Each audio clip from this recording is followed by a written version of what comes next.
عالم نے قرآن مجید میں اپنے اوصاف بڑی تعداد میں بیان کیے ہیں.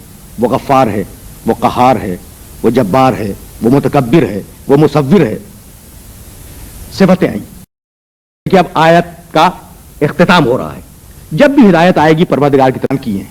وہ غفار ہے، وہ قہار ہے، وہ جبار ہے، وہ متکبر ہے، وہ مصور ہے. صفتیں آئیں. لیکن اللہ کے بعد پروردگار عالم نے نہ غفار کہا، نہ ستار کہا، نہ قہار کہا، نہ جبار کہا، نہ متکبر کہا.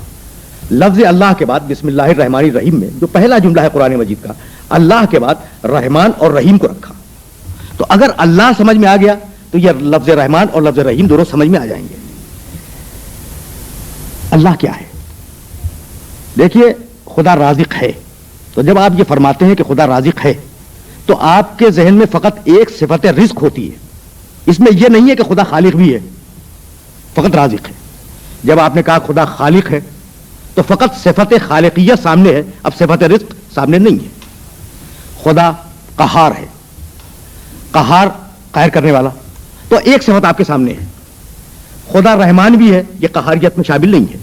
تو خداوند عالم کے 1000 اسماء حسنہ جو دعاؤں میں اور قرآن مجید میں پائے جاتے ہیں، ان میں سے ہر اسم اس کی ایک صفت کا مظہر ہے. کوئی اسم قہاریت کا مظہر ہے، کوئی غفاریت کا مظہر ہے، کوئی رزق کا مظہر ہے، کوئی خلق کا مظہر ہے، کوئی فنا کر دینے کا مظہر ہے، کوئی دوبارہ لوٹا دینے کا مظہر ہے. تو ہر نام اللہ کا ایک صفت کا مظہر ہے.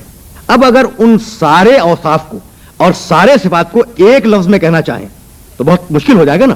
اس کے لیے پروردگار عالم نے لفظ استعمال کیا، لفظ اللہ. رازق یعنی ایک صفت، خالق یعنی ایک صفت، مبدی ایک صفت، معید ایک صفت. اور جب اللہ آپ نے کہا تو جتنی بھی صفتیں ہیں کمال کی اور جتنی بھی صفتیں پروردگار عالم میں پائی جاتی ہیں وہ ساری کی ساری لفظ اللہ میں سمٹ کے آ گئی. تو آغاز کیا پروردگار عالم نے اپنی کتاب کا اپنے نام سے جو اس کا اسم ذات ہے، جس میں ساری صفتیں سمٹ کے آ جاتی ہیں.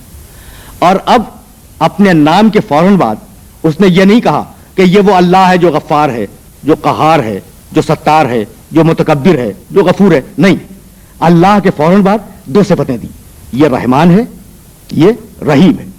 یعنی اپنے پراپر ناؤن کے بعد، اپنے ذاتی نام کے بعد پروردگار عالم نے قرآن مجید میں سب سے پہلے جن صفتوں کا تعارف کرایا وہ 2 صفتیں، رحمانیت، رحیمیت. رحمان کے معنی وہ بلا تفریق مذہب و ملت ہر ایک کو نعمت دیتا ہے.